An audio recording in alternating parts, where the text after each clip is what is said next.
ओम अज्ञानतिमिरन्धस्य ज्ञानाञ्जनशलाकया चक्षुरुन्मिलितं येन तस्मै श्रीगुरुवे नमः। श्रीचैतन्यमनोभीष्टं स्थापितं येन भूतले स्वयं रूपकदा मह्यं ददाति स्वपदान्तिकं।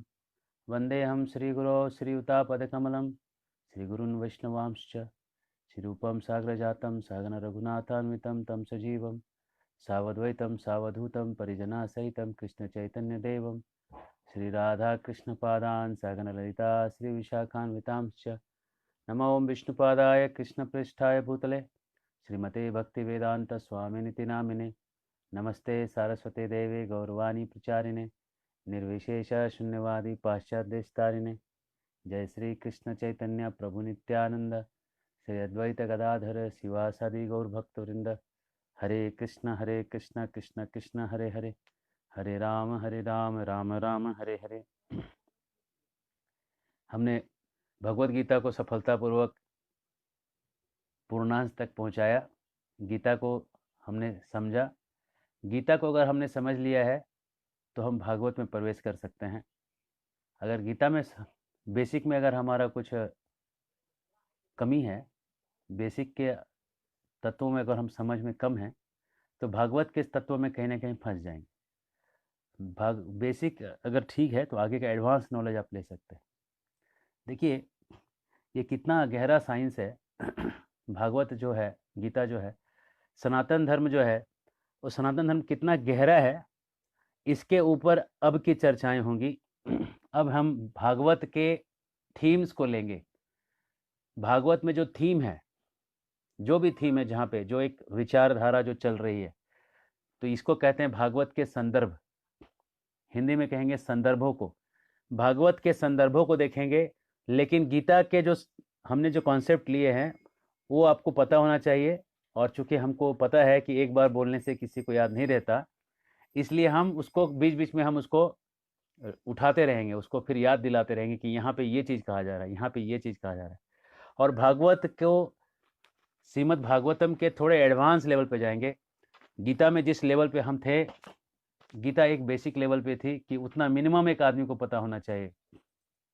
जो भी इंसान दुनिया में है, गीता उसका पढ़ा होना चाहिए। गीता मिनिमम एक ग्रंथ है जो पढ़ा होना ही चाहिए। और गीता के आगे अब हम जो पढ़ रहे हैं वो है भागवत। भागवत के बारे में हम घुस रहे हैं, भागवत में प्रवेश कर रहे हैं। और पूरा भागवत हम नहीं पढ़ने वाले, जैसे श्लोक और श्लोक को जैसे विद्वान लोग पढ़ते हैं वैसे नहीं पढ़ेंगे। हम भागवत को ऐसे पढ़ेंगे जिसमें कि हमको जीवन में जो लगाना है वो मिल जाए। जीवन में जितना हम उतार पाएंगे, जो जो मुझे लगता है कि उतारने के लिए बहुत ही जरूरी है, उसमें से उन केवल अति जरूरी चीजों को हम भागवत से यहाँ पे लेंगे। और बहुत लंबा डिस्कशन नहीं, कहानी को ज़्यादा खींचेंगे नहीं। कहानी को एक रिलेवेंस के रूप में, उसका समय के अनुसार जो उचित है उस हिसाब से हम उसको कहानी को देखेंगे। तो हम भागवत के पहले स्कंद में हैं। मेरे पीछे पीछे एक श्लोक दोहराइएगा, फिर हम आगे बढ़ेंगे। नारायणम नमस्कृत्य नरम चैव नरोत्तमम देवीं सरस्वतीं व्यासम ततो जयमुदीरये। नष्टप्रायेषु भद्रेषु नित्यं भागवत सेवया भगवतीरुत्तम श्लोके भक्तिर्भवती नैष्ठिकी। अब हम प्रवेश करते हैं। आप सोचते होंगे, क्योंकि ये हम इलेक्ट्रॉनिक मीडिया से जा रहे हैं और संसार के सारे लोग इसको देख सकते हैं, तो लोगों के मन में एक प्रश्न होगा कि भागवत में ऐसा क्या चीज़ है जिसका वर्णन किया गया है।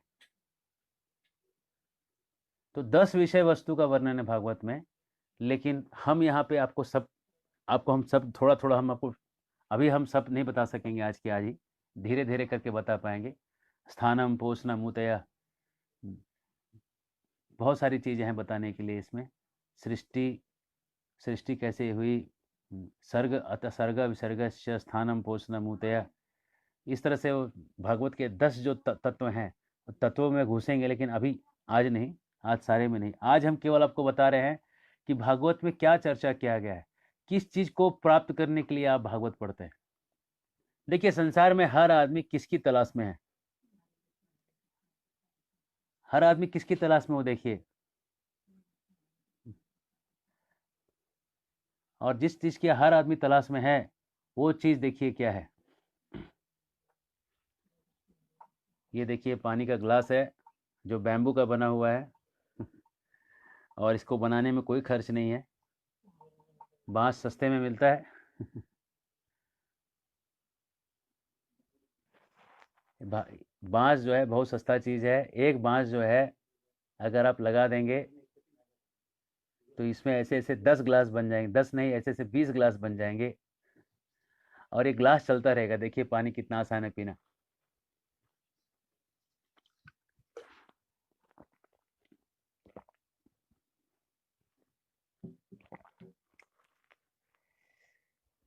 बहुत सस्ता है, खर्चा कुछ नहीं है।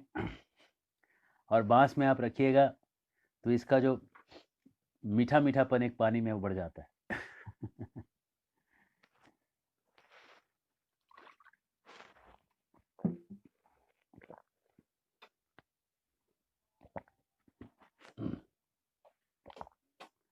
भागवत में जो चर्चा है वो है रसों की। दुनिया में आदमी चाहता है एंजॉय करना, हर व्यक्ति चाहता है कि हम एंजॉय करें। देखिए एंजॉय जब आप करना चाहते हैं तो आपको समझना पड़ेगा थोड़ा उसको थोड़ा समझ के लीजिए कि एंजॉयमेंट कैसे मिलता है। समझ लीजिए कि आप पूना में रहते हैं और वीकेंड से में आप पंचगनी जाते हैं और वहाँ जाके आप एक वीकेंड का ट्रिप एंजॉय करना चाहते हैं। तो आप देखेंगे कि फ्राइडे नाइट को, शनिवार कहते हैं, शुक्रवार की शाम को सब लोग उस हाईवे पे दौड़ रहे हैं पंचगनी जाने के लिए, लोनावाला जाने के लिए भाग रहे हैं सब। और सब लोग वहाँ पे भाग रहे हैं और जाने में जो टोल लगता है उस टोल पे बहुत लंबा लाइन लगा हुआ है, क्योंकि सब लोग परेशान हैं पूना की ज़िंदगी से और भाग के रिलैक्स, कहीं जाके रिलैक्स करना चाहते हैं। तो देखिए सब लोग उस काम से उब गए, पहुंच गए सब लोग पंचगनी। 2 दिन खूब वहाँ के प्लेटूज पे एंजॉय किया, स्काई राइड लिया, दौड़ा कूदा, जंप लगाया, स्ट्रॉबेरी खाया, ठंडी हवा का अनुभव लिया। और जब ये सब करने के बाद मंडे मॉर्निंग होता है, सब वापस भागते हैं पूना काम करने की। अब सवाल ये उठता है कि जब वहाँ मज़ा आ रहा था तो पूना आने की ज़रूरत क्यों पड़ी? क्यों ज़रूरत पड़ी? तो सुनिए, अगर हम आपको पूरा का पूरा ये लाइफ लॉन्ग अगर पंचगनी में रहने के लिए कहें कि आप वहीं रहिए, कोई रहेगा? वो नहीं रहेंगे लोग। इसलिए नहीं रहेंगे क्योंकि काम करने की आदत लग गई, काम करने का आदत लगा है। तो आदमी क्या करता है, कुछ कुछ देर तक भोग करता है, फिर त्याग करता है, फिर भोग करता है, फिर त्याग करता है। भोग और त्याग आदमी के जिंदगी में लगा रहता है। पूना में पैसा कमाता है, पंचगनी में एंजॉय करता है, उधर से एंजॉय करके उधर से भी कंटाल आता है, फ्रस्ट्रेटेड हो जाता है और वहां से भाग के फिर पूना आता है। ये पूना पंचगनी करता रहता है। इसलिए कहते हैं कि ये जो रस है, जो दुनिया में जो मजा आता है, वो एक जगह से कूद के दूसरे जगह पहुंच जाता है। पूना से कूद के पंचगनी, पंचगनी से कूद के पूना पहुंच जाता है। जो मजा पंचगनी में शनिवार रविवार को आता है, वो मजा वहां पे सोमवार को नहीं आएगा। सब लोग वहां से गायब हो गए रहेंगे। तो इस तरह से आप देखते हैं कि भोग और त्याग आदमी दो चीज करता है जीवन में। क्योंकि क्यों करता है? क्योंकि एक जगह का जो मजा है ना, वो दूसरी जगह भाग जाता है। तो अगर आपको मजा ही करना है तो आपको समझना पड़ेगा, ऐसा तरीका खोजना पड़ेगा कि मजा हमेशा आप कर सकें। और हम आपको वो तरीका बताने जा रहे हैं जिसमें कि आपका मजा हमेशा मेंटेन रहे, मजा कम ना हो। जब आप मैंगो का जूस पीते हैं तो क्या होता है, पहला ग्लास आप मैंगो का जूस पी लीजिए, उसमें खूब बढ़िया उसमें ड्राई फ्रूट्स डाला हुआ है, ठीक, मैंगो का जूस है, अल्फांसो आम का बना हुआ, या एकदम गाढ़ा रत्नागिरी के आम है, और उसको बना के आप जूस पी रहे हैं, और बीच बीच में किशमिश, मुनक्का, चिरोली डाला हुआ है, और आपको बीच में झटका लग रहा है टेस्ट का, और आप पी रहे हैं, और गर्मी का समय है, आपने एक दबा दिया ग्लास पूरा। अब आपने फिर दूसरा ग्लास लिया, आपने दूसरा ग्लास भी दबाया, तीसरा ग्लास लिया, लेकिन अब हल्का लिया। उसके बाद बोले कि ठीक है अब बस करो, अब हो गया, अब और जूस नहीं पीना। लेकिन चौथा ग्लास अगर पीना हो तो कोई रिक्वेस्ट करे कि पी लीजिए, थोड़ा और पी लीजिए, तो चौथा ग्लास थोड़ा भी पी लेंगे, आधा ग्लास तक पी लेंगे, है ना। पांचवा ग्लास भी आप पी सकते हैं। पता है कैसे? बताएं कैसे? कोई लगा के गन भिड़ा दे, बोल पीता है कि टपका दूं, तो डर के मारे एक ग्लास और ले लेंगे। लेकिन पांच के बाद आप बोलेंगे भैया टपका दे, अब और नहीं पी सकता। ऐसे टॉर्चर मत कर, क्योंकि जो आम का जो रस है उसका जो यूटिलिटी है शरीर में घटता जा रहा है। इकोनॉमिक्स का लॉ है, लॉ ऑफ लिमिटिंग रिटर्न्स, उतरता उतरता उतरता उतरता जीरो हो जाता है। दुनिया दुनिया में जितने भी रस हैं ये सब रस उतर जाते हैं। लोग विवाह करते हैं और सोचते हैं कि बहुत हम खुश हो जाएंगे, लेकिन फिर एक ही पत्नी को देखते देखते देखते देखते उनको जो है, अगर ऊपर कुछ आध्यात्मिक अनुभव नहीं है तो वो नीचे उतर जाएगा। अगर कुछ हायर पर्पस नहीं लाइफ में, केवल केवल एक ही भोग के रस में देख रहे हैं तो वो रस उतर जाएगा। तो क्या करें कि ये रस उतरे नहीं, ये रस भागे नहीं, जंप न करे, पूना से पंचगनी ना जंप करे। समझ लीजिए आज आपको मन कर रहा है रसगुल्ला खाने का, कोई मीठा खाने का अच्छा, और कल आपको, आज आपने रसगुल्ला, आपने गए, आप रसगुल्ला खरीदा, आपने रसगुल्ला खाया, बहुत बढ़िया है एकदम, हल्दीराम का प्रभु जी रसगुल्ला, एकदम दानेदार, मुंह में फटे, और एकदम ये आपके लोकल ब्रांड का जो एकदम ओरिजिनल दूध वाला रसगुल्ला, तो मज़ा आ गया खा के ऐसा रसगुल्ला। कलकत्ते का रसगुल्ला खा लीजिए, बंगाली रसगुल्ला खा लीजिए, आ हा हा, ऐसा एकदम इलास्टिक, दबा दे और फिर से रसगुल्ला बड़ा हो जाए, ऐसा एकदम स्पंजी रसगुल्ला हो। और ये रसगुल्ला आपने छक के खाया, एक दिन दो दिन खा लिया आपने उसको, तीसरे दिन क्या होगा? रसगुल्ला आपके पास डब्बा तो होगा लेकिन आप खाएंगे नहीं। आपका जो टेस्ट है ना रसगुल्ले से उठ चुका है। आपका जो रस आ रहा था ना, जो मजा आ रहा था ना, वो मजा रसगुल्ले से कूद चुका है, वो कूद के कहीं और चला गया। अब आपको समोसा खाने का मन कर रहा है, अब आपने समोसे खा लिए दो चार, एकदम बढ़िया समोसा खा लिया। अब समोसे खा के मन उब गया, अब वड़ा पाव खा रहे हैं, वड़ा पाव खा के मन उब गया, गुलाब जामुन खा रहे हैं, उस गुलाब जामुन में मन उब गया, अरे यार बहुत हो गया, अब सादा चावल दाल सब्जी खाना है। ये जो रस है ना, जो मजा आता है ना, जो झटका मारता है शरीर में जाके, वो झटका देने वाली जो चीज, जो रस है, वो एक जगह से कूद के दूसरे जगह पहुंच जाती है। एक जगह वो रस रहता ही नहीं है।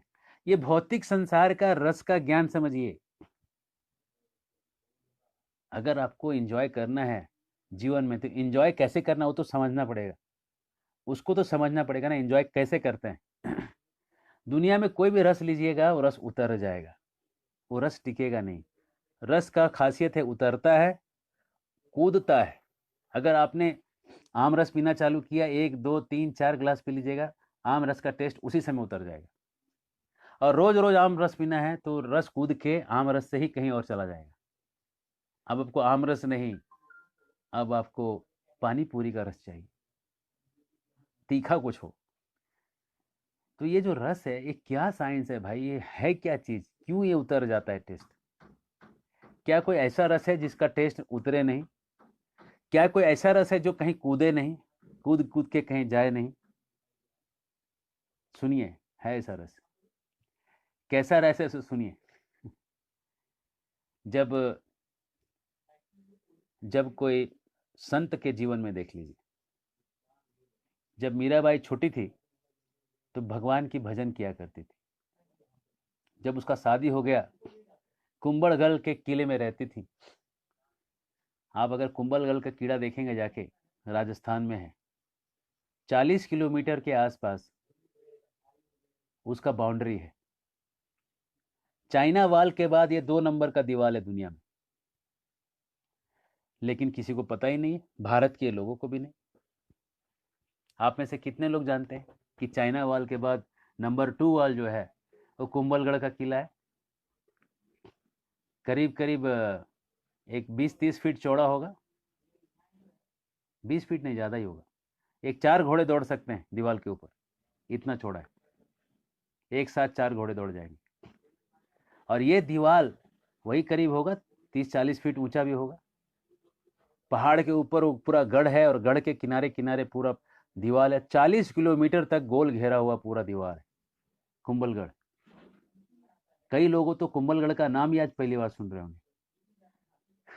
अभी पता चला कह रहे, महाराणा प्रताप का स्थान है वो, वीरों का एक से एक वीर वहां पे पैदा हुए कुंभलगढ़ में।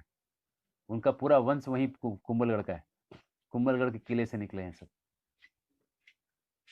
तो मैं कह रहा हूं कि जो मीराबाई थी, मीराबाई बचपन से ही भक्त थी,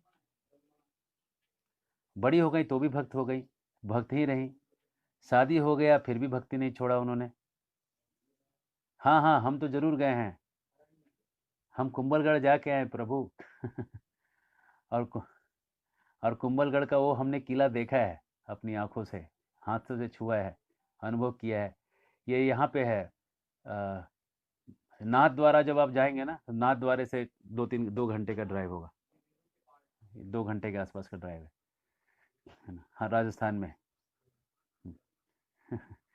तो कुंभलगढ़ भारत के जितने प्राय तीर्थ स्थान हैं या जो जो ऐसे कुछ हिस्टोरिकल प्लेसेस हैं वो सबको देखना चाहिए। मैं सबसे निवेदन करूंगा कि ये सब आप लोग देखिए, रायगढ़ जाके देख के आइए। रायगढ़ पहाड़ के ऊपर में शिवाजी महाराज का जो हेडक्वार्टर्स था वो है, और वहाँ पे आपको दिखेगा कि उस रायगढ़ को एक साइड से ऐसा खड़ा है, उस खड़े पे एक हीराबाई थी, वो उतर जाती थी, है ना, उस रायगढ़ के किले से उतर जाती थी। वो अपने बेटे को दूध पिलाने के लिए उतर जाती थी उधर से। मानना पड़ेगा ऐसे माताओं को। वो कहानियों को आप उस जगह पे सुनेंगे जाके, ऐसे आपके रोमांच आपके शरीर में पैदा कर देगा। इन सूरवीर राजाओं के प्रति आपका ऐसा भरोसा बढ़ जाएगा कि इन लोगों ने क्या किया, कैसे समाज को क्या दिया। चोरी किया, उसको एक बोरे में बांध के, एक जगह है वो क्या उसका नाम है, उस रायगढ़ के किले में कोने में एक जगह है, उठा के उसको वहां से सीधा फेंक देते थे, बोरे से उठा के, और सीधा वो 1 किलोमीटर दूर से नीचे गिरता था। यस यस, एकदम चलेंगे। एकदम चलेंगे। सबको लेके चलेंगे, रायगढ़ चलना चाहिए, वहाँ रोपवे भी है, और रोपवे से आप ऊपर चढ़िए, 10 मिनट में आप चढ़ जाइएगा, और रोपवे से उतर जाइए, 10 मिनट में उतर जाइएगा। अगर आपको चल के चढ़ना है तो बहुत अच्छी बात है, और ऊपर इतना अच्छा दृश्य है, इतना अच्छा नज़ारा है चढ़ने के लिए। फिर सिंहगढ़ जाके देखिए, सिंहगढ़ जाके देखिएगा तो आपको वास्तव में दिखेगा, एक साइड सिंहगढ़ ऐसा है, एक साइड ऐसा है चढ़ने के लिए। तो इधर से जो तानाजी चढ़े थे, इधर से तानाजी मालुसरे इधर से चढ़े थे, ये साइड से, और इस साइड से चढ़ के उन्होंने उस पर अटैक किया था, उस किले के अंदर, और अटैक करके उसको मार दिया था। जो औरतों का शोषक था उसको उन्होंने मार दिया था। ये कहानियों को वहाँ जाके सुनेंगे तो जो रोमांच पैदा करेगा वो और कोई चीज़ नहीं कर सकता। तो मैं कह रहा था, रस की प्राप्ति कैसे होगी, है ना। रस की प्राप्ति करने के लिए आपको ये समझना पड़ेगा कि ऐसे कोई उदाहरण, मैं मीराबाई का उदाहरण आपको दे रहा था कि मीराबाई के पास इतना सब कुछ हुआ, लेकिन भगवान का नाम लेना नहीं छोड़ रही। ऐसा मजा ही आ रहा है कि मजा को कोई छोड़ ही नहीं सकता, वो नाम लेने में जो आनंद है। आप गए हैं? हाँ, हम तो गए हैं, सिंहगढ़ भी गए हैं, रायगढ़ भी गए हैं, कुंभलगढ़ भी गए हैं, हल्दी घाटी के मैदान में भी गए हैं, जहाँ पे जयसिंह को महाराणा प्रताप सिंह ने पराजित किया था, केवल 10,000 की सेना लेके मुगलों की 2 लाख की सेना को हरा दिया था। इसको बोलते हैं दम, इसको बोलते हैं दम। ये वीर रस है जो आज के एक टॉपिक में आएगा। वीर रस, रसों, पूरा आज का टॉपिक रसों के ऊपर है। कौन से रस कैसे प्राप्त होते हैं। और पूरे भारत में, ये मैं ये नहीं कह रहा हूं कि केवल मराठों में ही ये खून है। पूरे भारत में अगर आप जाएंगे, हर तरफ आपको ऐसे दमदार लोग मिलेंगे जिनको देख के आपको अपने इतिहास पे गर्व हो जाएगा। वाह, ऐसे सूरवीर हुआ करते थे हमारे पहले पूर्वज। राजा कृष्णदेव राय को देखिए, कर्नाटक में इतने बड़े सूरवीर थे। 2 किलो तिल का तेल पीते थे सुबह उठ के, 2 किलो तिल, सेसमी ऑयल, और उसके बाद पुशअप्स लगाते थे। और कितने पुशअप लगाते होंगे? जो सबसे कमजोर पूरे राज्य में व्यक्ति रहता था, वो 2000 पुशअप लगाता था, कमजोर वाले। कमजोर वाले बिहार में एक बाबू कुंवर सिंह, एकदम सही। 2000 पुशअप जो थे, दंड लगाना बोलते थे, 2000 दंड तो कमजोर व्यक्ति लगाया करता था। महाराष्ट्र में एक गुरुजी हैं, वो इतने, उनके बहुत सारे शिष्य हैं महाराष्ट्र में, लाखों लोग हैं उनके फॉलोअर हैं। तो वो जब आते हैं तो दंड लगाते हैं, तो जो पहला व्यक्ति आता है आश्रम में दंड लगाने के लिए, उसके साथ चालू करते हैं। और जो आखिरी व्यक्ति दंड लगाता है, जो लोग आते रहते हैं दंड लगाते रहते हैं, आखिरी व्यक्ति जब तक दंड लगाता है तब तक वो दंड लगाते रहते हैं, और उसके उठने के बाद एक और दंड लगा के फिर खड़े होते हैं। एक आखिरी में एक दंड मतलब समझ लीजिए कि एक व्यक्ति 2000 दंड लगा सकता है। आज का व्यक्ति, हमारे जमाने का व्यक्ति 10 लगा ले तो अपने आप को बहुत स्ट्रांग समझ ले। 2000 दंड लगाने वाले आज के जमाने में आपको देखने को नहीं मिलेंगे। लेकिन आज से 20 साल पहले हर एक पहलवान, जो अच्छा पहलवान था, 2000 दंड बैठक लगाता था। 2000। हाँ, जिम में 20 ही लगाते हैं। अच्छा ठीक है, चलो 20 वाले कुछ तो इज्जत है यार। जो 20 भी नहीं लगा रहे, जो 5 में ही गिर जा रहे हैं। बॉडी स्ट्रांग करिए, शरीर को स्ट्रांग बनाइए। रस आध्यात्मिकता बाद में, पहले भौतिकता तो ठीक से करें, पहले शरीर तो ठीक बनाएं। शरीर भी ठीक नहीं तो मंदिर, भगवान का भजन भी जो है ना, दिक्कत हो जाएगा करने, क्योंकि हम साधना भक्त हैं, हम शुद्ध भक्त नहीं हैं। साधना भक्ति में शरीर स्ट्रांग होना जरूरी है। खैर, हम रस के शास्त्र पे बोल रहे थे। तो मीराबाई जो है, मीराबाई भजन करते करते करते करते वृंदावन आई, और वृंदावन आके जीव गोस्वामी को मिली, और जीव गोस्वामी कहे कि मैं किसी स्त्री से मिलता नहीं। 2000 वाली प्रजाति है ही नहीं। हैं आज लोग हैं, पुराने जमाने वाले लोग हैं आज भी, जो ऐसे लगाते थे 2000, वो बचे हैं। आज शायद आपको 2000 नहीं लगा के दिखाएं, 100 लगा के आज दिखा सकते हैं। आज के पहलवान लोग भी 100 लगा देते हैं, कोई दिक्कत नहीं। 100 में 100-150 लगा सकते हैं, ऐसे हैं लोग, आराम से लगा देते हैं। आज भी लगा देते हैं, हमने नहीं देखे हैं लेकिन हैं बहुत, हमने सुने हैं ऐसे लगाने वालों को, जो आज भी लगा लेते हैं। लेकिन 10,000 दंड, रामदास स्वामी जो थे, शिवाजी महाराज के जो गुरु थे, 10,000 दंड बैठक लगाया करते थे। हाँ, यहाँ 30 लगाने वाले रुपेश जी है। 10,000 दंड लगाते थे रामदास स्वामी, और वो शिवाजी महाराज को कहते थे, स्वराज्य ही श्रींच इच्छा।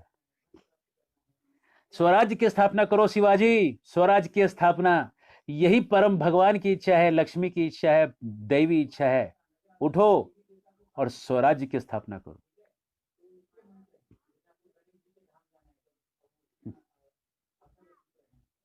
हाँ, आएंगे हम, श्लोकों को याद करने पे आएंगे। स्वराज्य की स्थापना करने के लिए उठ गए। तो ये वीर रस था, वीर रस। रसों पे हम आ रहे हैं अभी चर्चा। तो हम कह रहे थे, जब मीराबाई पूरा जीवन भर उसने जब भजन किया, कभी आपने एक बार भी सुना कि मीराबाई ये कहती है कि मैं भजन छोड़ दूंगी? कभी उसने ये कहा कि मैं भजन ही छोड़ दूंगी? नहीं, कभी नहीं कहा। बहुत सारे तकलीफ आए उनके जीवन में।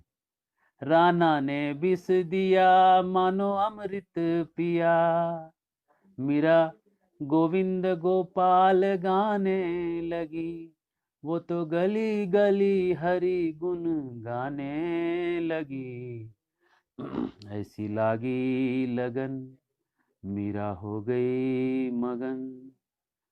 वो तो गली गली हरि गुण गाने लगी, ऐसी लागी लगन। महलों में पली बन के जोगन चली, मीरा रानी दीवानी गाने लगी, ऐसी लागी लगन मीरा हो गई मगन। जीवन में कभी भी उन्होंने भगवान को नहीं कोसा, हमेशा नाम लेते रही। क्या रस मिला उनको? नहीं उतरने वाला रस, उनका रस उतर नहीं रहा था। वो हर शनिवार के सुबह वो पंचगनी नहीं जाती थी कि पूना छोड़ के, वो हर शनिवार को, शनिवार रविवार को 2 दिन का ब्रेक नहीं लेती थी, शनिवार रविवार को भी भजन करती थी। कभी आपने ये सुना मीरा बाई 2 दिन छुट्टी लेती थी हफ्ते में, 2 दिन का भजन नहीं करती थी? कभी आपने सुना ये चीज? कभी आपने सुना है कि ये लोग जो है कि दिन सुबह 1 घंटा भजन करते थे, बस आज का भजन हो गया? ऐसा कभी सुना कभी किसी को कहते हुए? कभी नहीं सुनेंगे आप। किसी भी संत के जीवन में ये आप कभी नहीं सुनेंगे कि उसको एक ब्रेक लगता था, बीच बीच में उसको एक ब्रेक चाहिए, है ना, कि थोड़ा हम ब्रेक लेके आते हैं, थोड़ा बहुत भक्ति कर लिए, थोड़ा एक ब्रेक लेके आते हैं। ये आपको ब्रेक वाला सिस्टम कभी मिलेगा ही नहीं, कभी आपको मिलेगा नहीं ये ब्रेक वाला सिस्टम भक्ति में। तुकाराम महाराज कहते हैं ये क्लास रात को होना चाहिए। अच्छा, क्यों रात को, क्यों होना चाहिए ये क्लास? रात को क्यों होना चाहिए भाई? ठीक है, आप जवाब लिखिए, हम अपना प्रवचन चालू रखते हैं। तो जब ये कभी ब्रेक नहीं लिए, तुकाराम महाराज क्या कहते हैं सुनिए, कुछ लाइन सुनिए उनके बहुत ध्यान से। कहते हैं नाम घेता उठा उठी, नाम घेता उठा उठी, होए संसाराची टूटी, नाम घेता उठा उठी, हा करुनी मने तुका, नाम घेता राहू नका, नाम घेता राहू नका। कह रहे हैं उठते सोते 24 घंटा नाम लेते रहो, कभी रुको ही नहीं। तुकाराम महाराज कहते पड़िले वरण इंद्रिया सकल। बहुत सारे इंद्रियां जो हैं, हमारी जो इंद्रियां हैं ना अभी दुनिया में लगी हैं, लेकिन संतों की इंद्रियां जो है कृष्ण में लगी। वो कह रहे हैं कि ये रस छूटता ही नहीं, मैं भी छोड़ना चाहूं ये रस मुझे नहीं छोड़ता, हमेशा मुझे रस जो है आनंद देता रहता है, आनंद देता रहता है ये रस मुझे, इतना ये रस में दम है। तो जो जो आनंद जो इसमें है वो उतर ही नहीं रहा है, इसलिए आदमी छोड़ ही नहीं रहा है। भौतिक रस में आनंद उतर जा रहा है, इसलिए उसको छोड़ के कुछ और करना पड़ता है। You know they say you have to chill, you have to chill. लोग कहते हैं थोड़ा चिल करना चाहिए, तो चिल में क्या करते हैं लोग? शराब पीते हैं, और शराब पी के थोड़ा एकदम घुलट के सो जाते हैं, वो चिल हो गया। फिर उठते हैं, बोले कि अब हम रेडी हैं, अब हम दुनिया में काम कर सकते हैं। भक्तों को कभी चिल होने की जरूरत नहीं, वो हमेशा चिल ही होते हैं और चिल्ला के चिल्लाहट से आवाज करते हैं और कहते हैं हा करुनी मने तुका। अरे जोर से तुकाराम महाराज चिल्ला के कहते हैं, अरे चिल क्या हो रहे मूर्खो, चिल्लाओ और जोर से बोलो हरे कृष्ण कृष्ण कृष्ण हरे हरे, हरे राम राम राम हरे हरे। हाँ, यूट्यूब में भी बाद में आएगा लाइव पे, अभी इसको हम लोड कर देंगे, ये लोड पे रहेगा, आप बाद में भी देख सकते हैं फेसबुक पे। तो ये जो भौतिक रस है उतर रहा है, लेकिन आध्यात्मिक रस उतर नहीं रहा है, चढ़ने के बाद चढ़ा ही हुआ है, उतरता नहीं है। आध्यात्मिक रस उतरने का नाम ही नहीं लेता। ये हरे कृष्णा करिएगा उतरेगा ही नहीं, चढ़ा ही रहेगा, चढ़ते ही जाएगा और ऊपर ही उठता जाएगा। तो भौतिक रस और आध्यात्मिक रस में एक बेसिक फर्क है। अब हम थोड़ा रसों में थोड़ा सा एक प्रकार देखते हैं, क्या क्या प्रकार है। सुनिए, रौद्र रस है, 12 प्रकार के रस हैं। रसों के बारे में थोड़ा जानिए। भागवतम में हम प्रवेश कर रहे हैं, थोड़ा मज़ा ज़्यादा आएगा भागवतम पढ़ने में, लेकिन आपको समझना होगा थोड़ा सा, इसलिए आज हम थोड़े टूल्स बता रहे हैं आपको। रौद्र रस का मतलब है गुस्सा। गुस्से का भी अपना मजा है। अगर समय पे आप गुस्सा नहीं दिखाइएगा तो मजा किरकिरा हो जाएगा। अगर रावण के सामने राम कहेंगे कि हमने नॉन वायलेंट कम्युनिकेशन सीखा है, और हम कहेंगे हे रावण मेरी सीता लौटा दो, मजा फीका पड़ जाएगा।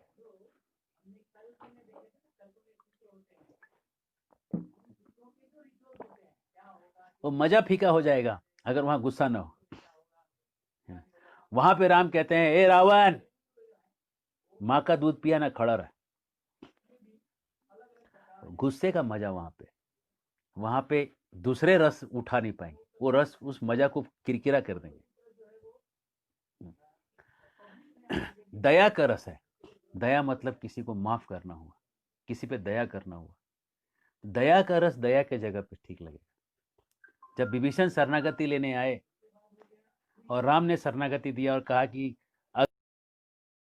शरणागति लेने आ जाए, रावण भी शरण लेने आ जाए तो मैं शरण दे दूंगा, दया का रस उठेगा वहां पे वीर रस शोभा नहीं देगा।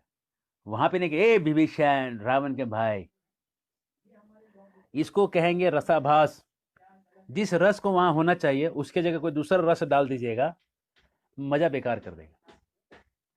अगर खीर में थोड़ा बालू गिर जाए, टेस्ट बेकार हो जाएगा। खीर में थोड़ा सा आप फिटकिरी डाल दीजिए, टेस्ट बेकार। फिटकिरी का टेस्ट अलग है, खीर का टेस्ट अलग है। तो जिस जगह जो रस होना चाहिए उस जगह वही रस सुंदर लगेगा। यस, ये बांस का बोतल है, ये देखिए कैसा दिखेगा आपको। दिख रहा है? अभी दिख रहा है। ये देखिए, नीचे बैम्बू है, बैम्बू से कट है, एकदम रफ कटिंग है, बहुत बड़ा टेक्निक नहीं है। ऊपर से काट दीजिए, नीचे से काट दीजिए, ये पूरा लोटा बन जाएगा। इतना पानी इसमें स्टॉक होता है। एकदम इको फ्रेंडली है। एक बांस से आप 40 बोतल बना सकते हैं, और 40 बोतल बना के आप पूरे परिवारजनों में बांट सकते हैं। और इसका खर्चा जो है आपका, 40 बोतल बनाने का जो खर्चा है वो 20 रुपये आएगा, क्योंकि 20 रुपये का एक बांस आता है। तो 2 गिलास का खर्चा 1 रुपये आएगा। गणित अगर आप जानते हैं तो 1 गिलास का खर्चा 50 पैसा आएगा, जो कि आजकल चलता नहीं है। तो कम से कम आपको जो है 2 गिलास लेना पड़ेगा 1 रुपये। हरे कृष्ण। तो मैं कह रहा था कौन कौन से रस हैं। रुद्र रस, गुस्से का रस। वीर रस, वीर रस होता है लड़ाई का रस।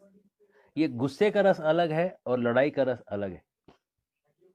एक होता है कि गुस्सा में खूब चिल्लाना, वो गुस्सा हुआ, और लड़ना जो है एक अलग रस है। लड़ाई का मजा एक अलग है, मारने में एक अलग मजा आता है। गुस्सा करने में एक अलग मजा है, लेकिन मार का मजा अलग मजा है। अगर आप कहीं कहीं जाएंगे किसी किसी स्थान में, लोग पहले समझाते हैं, नहीं समझ में आया गुस्सा करते हैं, फिर मारते हैं।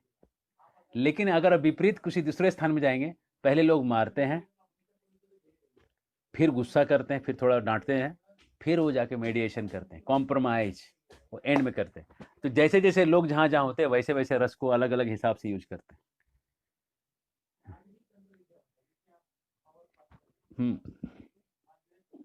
हाँ, हो आ रहा है, उस पे हम आएंगे, प्रश्न आपका हम लेंगे, गोल्डी जी के प्रश्न। तो जो रस जहां पे होना चाहिए वो रस वहां पे अच्छा लगेगा, है ना। कुछ एक्शन हीरो होते हैं, वो जब रोमांस के सीन करते हैं ना, वो उनका जमता नहीं। रोमांस के सीन में वो लोग एकदम, उनका फेस जो है ना वो एक्सप्रेशन लेस हो जाते हैं। और कुछ रोमांटिक लोग होते हैं, उनको एक्शन नहीं जमता है। अब मैं यहाँ नाम नहीं ले सकता, लेकिन आप जान रहे हैं किसको कैसा होता है।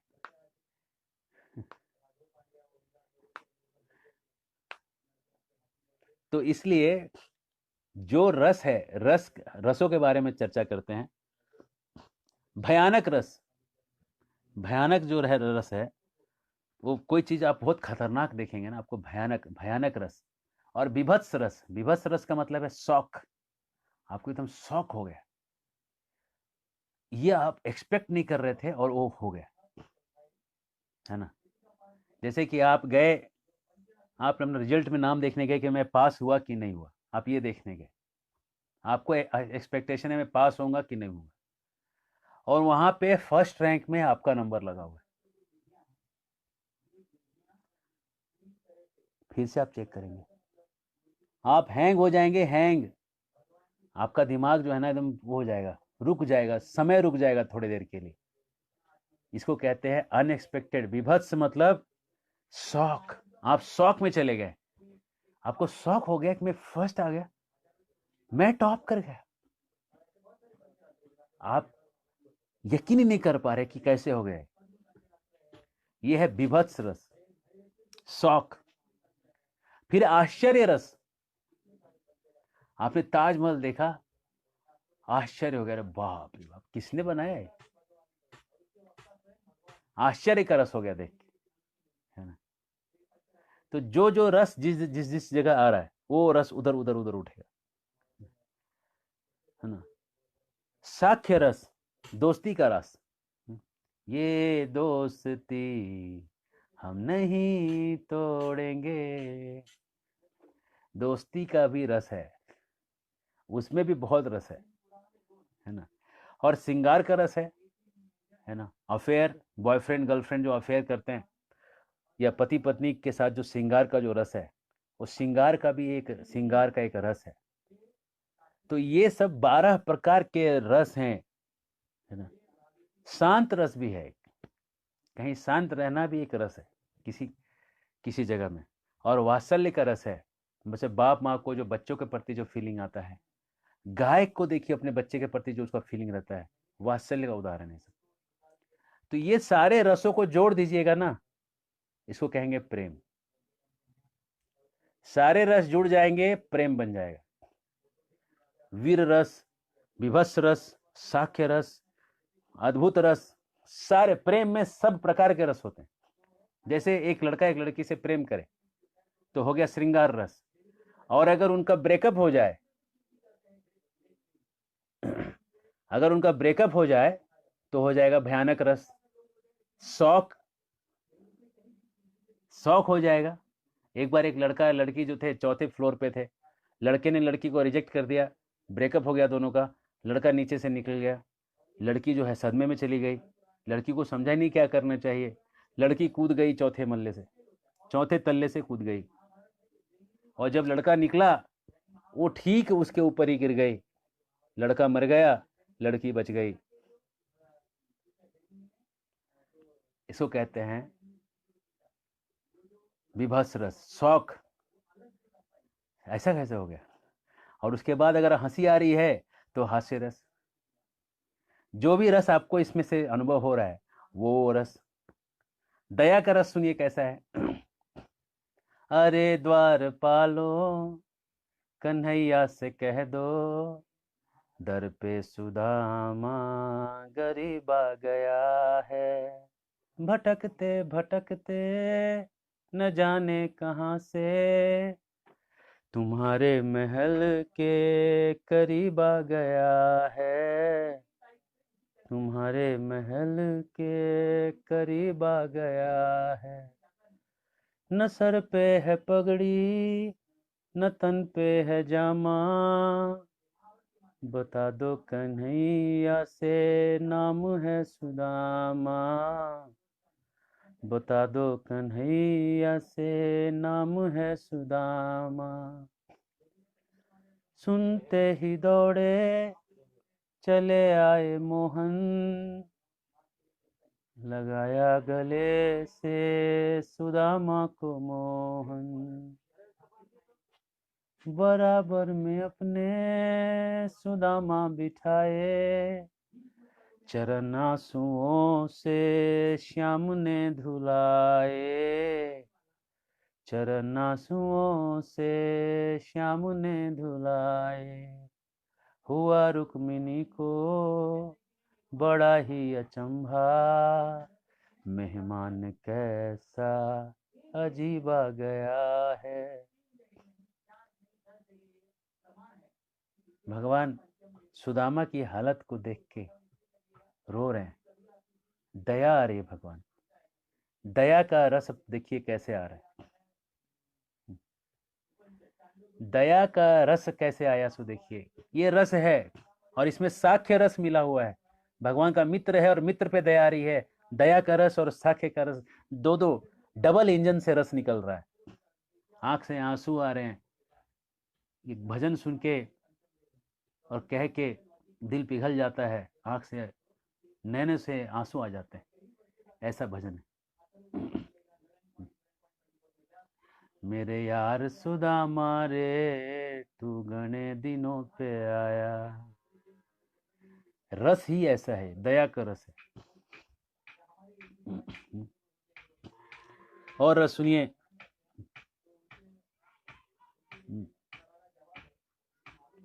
रावण रथी बिरथ रघुबीरा, देख विभीषण होऊं अधीरा।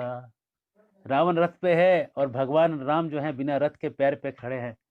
ये देख के विभीषण अधीर हो रहा है और कह रहा है, प्रभु आपको जूता भी नहीं है, रथ भी नहीं है, आपके पास तो कुछ भी नहीं है प्रभु, खाली पैर आप इस जूते वाले और रथ वाले रावण से कैसे लड़िएगा, घोड़ा नहीं है, सारथी नहीं है, कैसे लड़िएगा प्रभु। विभीषण को राम पे दया आ रही है, दया का रस है। देखिए देखिए दया का रस अगर आपको दिख रहा है कि नहीं दिख रहा है, दिख रहा होगा, मेरे ख्याल से जरूर दिख रहा होगा। दया का रस है, देखिए, है ना। जिस रस को आप प्राप्त करना चाहते हैं, वो रस अगर भगवान और भक्तों के बीच में अगर आप कहीं दिखने लगे या आपको अनुभव होने लगे, आपको उसका एकदम टॉप लेवल दिखने लगेगा उस रस का, है ना। वो रस का टॉप लेवल आपको दिखेगा, है ना। क्यों? क्योंकि जो रस आप किसी के प्रति लगाते हैं, सुनिए प्रेम जो है ना, हम जो प्रेम बता रहे थे, 12 रस को जोड़ने से प्रेम बनता है। ये प्रेम क्या चीज है समझिए। प्रेम में 2 चीज होना चाहिए, कोई शर्त नहीं होना चाहिए और कोई रुकावट नहीं होनी चाहिए। बिना शर्त बिना रुकावट चले वो प्रेम। जो शर्त लग जाए तो प्रेम खत्म, रुकावट हो जाए तो प्रेम खत्म। माफ कीजिएगा। शर्त कब लगता है? देखिए, जब कोई लड़का प्रेम करता है तो कैसा खोजता है? चांदी जैसा रंग हो, गोरे जैसे बाल, है ना। क्या जो भी है ना, चांदी जैसा क्या जो भी है, वॉटेवर, तो जो भी है उसमें एक सुंदरता खोजता है। शर्त लगा दिया ना उसने प्रेम करने के लिए, उसने शर्त लगा दिया कि इतनी सुंदर लड़की है तो मैं प्रेम करूंगा, नहीं तो प्रेम नहीं करूंगा। शर्त लग गया, प्रेम खत्म हो गया। और लड़कियों भी ऐसे ही सोचती है ना, खूब पैसे वाला हो तो मेरा कोई टेंशन ही नहीं है, उसको भी शर्त लग गया। शर्त लगते ही प्रेम कम हो जाता है। अगर आपको किसी से प्रेम देखना है कि नहीं, तो आप देखिए माँ और बच्चे प्रेम जो करते हैं ना, वो बहुत क्लोज है, शुद्ध प्रेम से भी एकदम बहुत बहुत ही शुद्ध। दुनिया में इससे शुद्ध और प्रेम नहीं, भौतिक संसार में। लेकिन जब हम किसी स्त्री पुरुष के बीच प्रेम का बात करते हैं, शर्त पहले लग जाता है कि कैसी दिखती है ना। और दूसरा, रुकावट। कैसे रुकावट हो सकते हैं? प्रेम करिएगा, रुकावट करने वाले 50 मिलेंगे, है ना। हर जगह आपको रुकावट मिलेगी। बारिश हो गया और स्त्री कहती है एक गुलाब लेके आओ, और लड़का कहता है बारिश के बाद लेके आऊंगा, बारिश ही रुकावट हो गई। तो जैसे ही आपको कोई चीज रोक दे रही है, प्रेम खत्म हो रहा है। प्रेम के मतलब है बिना शर्त हो, बिना रुकावट। ना उम्र की सीमा हो, ना जन्मों का हो बंधन। तो उम्र का सीमा ये तो कहने की बात है, गाने की बात है, लेकिन शर्त तो दुनिया में सब लगाते हैं। तो जब बिना शर्त का कोई प्यार करे और बिना रुकावट से कोई प्यार करे, तो आपसे सच्चा प्यार कर रहा है। दुनिया में ऐसे लोग बहुत कम मिलेंगे जो आपको इन दोनों पे खरे उतर जाएं, और अगर आपको मिल जाए तो एकदम समझिए बहुत विशेष व्यक्ति मिला आपको। लेकिन एक व्यक्ति है जो ऐसा कर सकता है, वो व्यक्ति हैं प्रभु कृष्ण हैं। सबसे ऊंची प्रेम सगाई, सबसे ऊंची प्रेम सगाई। रुकावट समझ में नहीं आया? अरे समझ लो कि बारिश हो रहा है और बारिश में लड़की कहती है गुलाब लेके आओ, और लड़का सोचेगा मैं बारिश में जाऊंगा मैं बीमार पड़ जाऊंगा, तो गुलाब ला के देता नहीं है, तो रुकावट हो गया ना, प्रेम खत्म, मतलब प्रेम कम है। अगर प्रेम सच्चा होता, लड़का बोलता अरे बारिश किया आग लग जाएगा तो मैं आग के दरिया से गुलाब तोड़ के ले आऊंगा, तो मतलब प्रेम सच्चा है। रुकावट तो बहुत सारे हो सकते हैं ना, बहुत सारी रुकावटें हो सकती है ना। जैसे बच्चा जब, हाँ, बच्चा जब रोता है ना रात रात भर, माँ का जो नींद है उसको रोक रहा है बच्चे से प्रेम करने के लिए, लेकिन माँ अपने नींद को हटा के बच्चे को रात भर तक उसका जो है सब सेवा करते रहती। हाँ, इसलिए माँ के लिए वो रुकावट नहीं बनता है ना। लेकिन अगर पति पत्नी के बीच इतना अगर सेक्रीफाइस करना हो ना, तो अधिकतर लोग झगड़ा कर लेंगे, अधिकतर पति पत्नी झगड़ जाएंगे, इतना इतना सेक्रीफाइस करना हो तो अधिकतर प्रायः सब झगड़ लेंगे। रात भर की अगर कोई नींद खराब कर दे तो पत्नी मैके भाग जाएगी, है ना? रात भर अगर पति जो है उसको चिल्लाता रहे, आवाज करता रहे, तो पत्नी भाग जाएगी। लेकिन बच्चा रात भर आवाज करता है, माँ उसको जो है रात भर उठा उठा के उसको जो है सेवा करते रहती, तो प्रेम में रुकावट तो नहीं आ रहा है ना उसके, है ना। वैसा बिना रुकावट कोई प्रेम कर रहा है तो सच्चा प्रेम है कि नहीं? अगर अगर कोई अमीर लड़की को गरीब लड़के से प्रेम हो जाए, तो जो गरीबी है उसको विवाह करने के लिए रुकावट हो जाएगी ना। वो सोचती है ये अमीर होगा तो मैं शादी करूंगी, तो रुकावट तो हो ही गया, है ना। मतलब रुकावट को हम पॉजिटिव और नेगेटिव दोनों वे में एकदम ले सकते हैं। वही वो आपके लिए ऑब्स्टेकल है, आप उसको पार कर गए तो प्रेम यस, नहीं पार किए तो नो हो गया, सिंपल है। जैसे आप मंदिर आते हैं, भगवान को दर्शन लेना चाहते हैं और आपकी गाड़ी खराब हो गई रुकावट। अब आप क्या करेंगे? आप सोचेंगे चल गाड़ी रहने दे, मैं भाग के जाऊंगा। और भाग के जो आप आते हैं ना किसी दिन मंदिर में दर्शन लेने, उस दिन जो आपको अनुभव होता है ना, प्रेम का जो फीलिंग आता है, वो आपको गाड़ी में भाग के आने में कभी नहीं होगा। तो ये रुकावट और शर्त, ये दो चीज जिसमें नहीं है वो प्रेम सच्चा है। और दुनिया में दोनों पे खराब प्रेम निकालना बड़ा मुश्किल है। सच्चा प्रेम जो इस दोनों के ऊपर निकल जाए ये बड़ा मुश्किल है ना। तो हम इन रसों के ऊपर जो है चर्चा और करेंगे।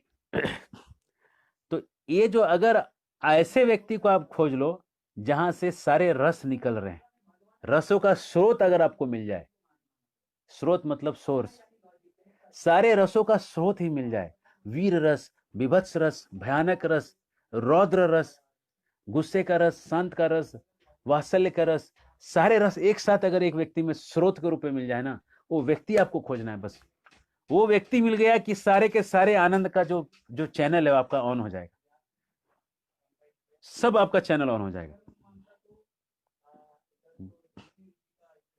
वात्सल्य रस कैसा है सुनिए।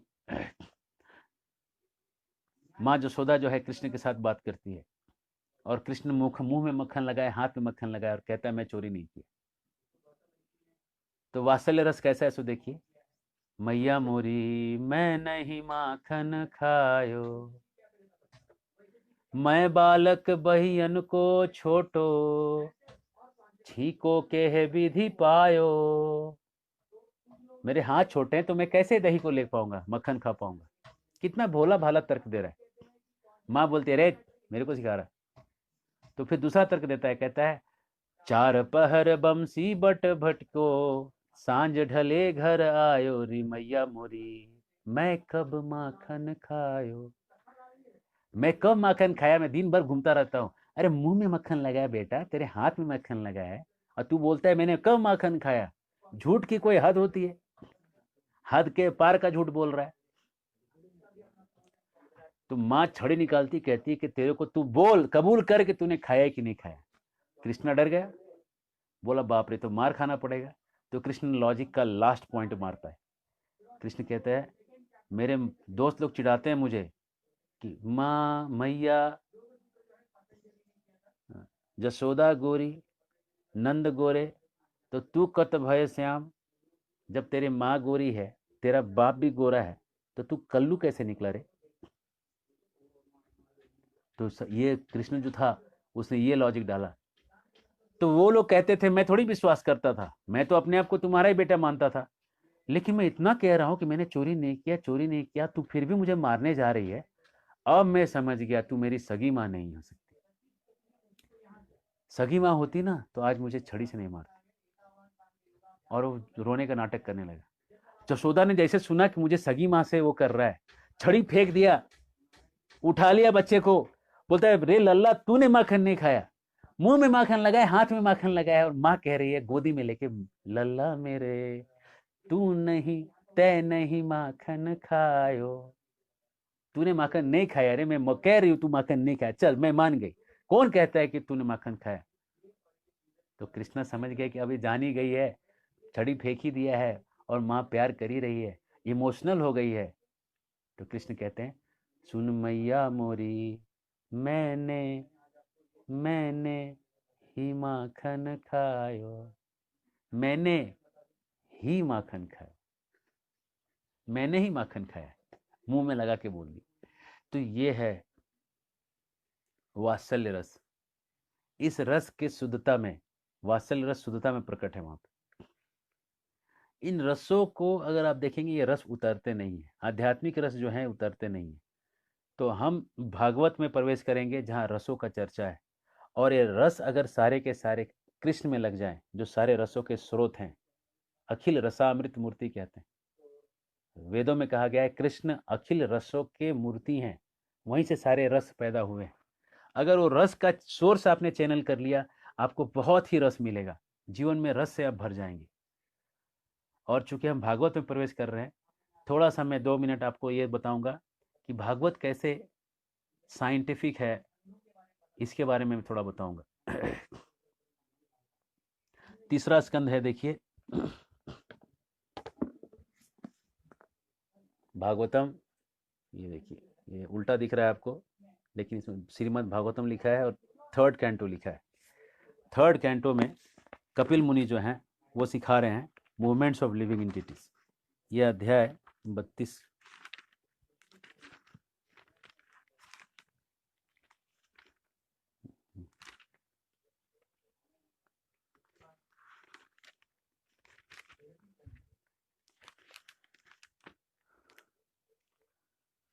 हम्म, 31वां अध्याय है, और ये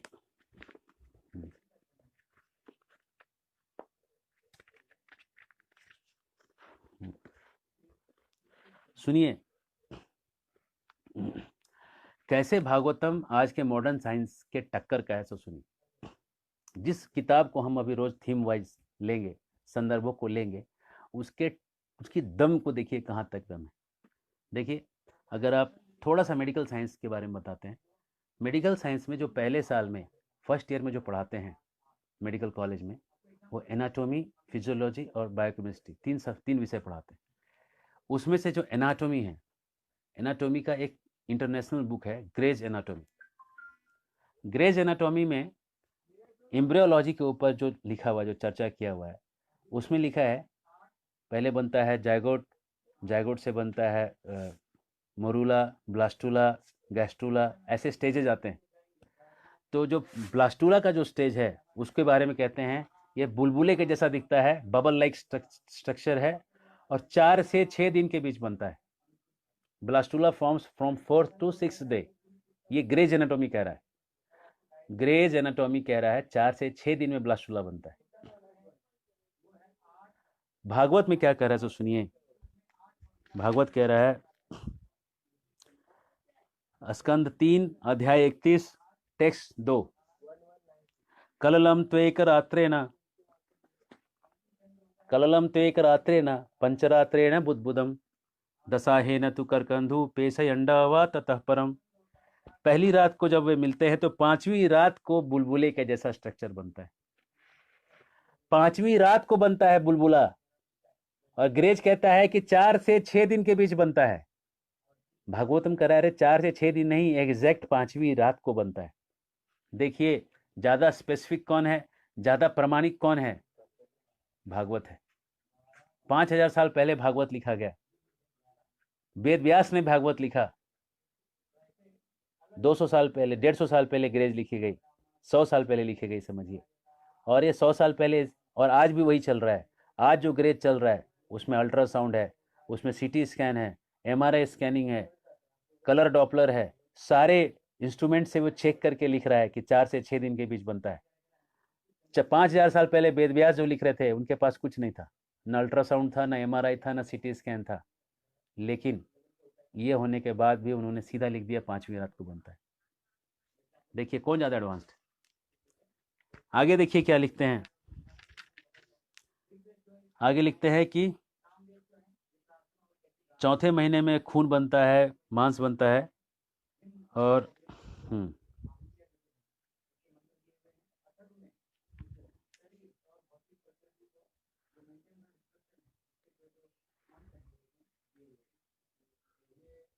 ये 5वें महीने में, हाँ 5वें महीने में उसको पहली बार भूख और प्यास का अनुभव होता है।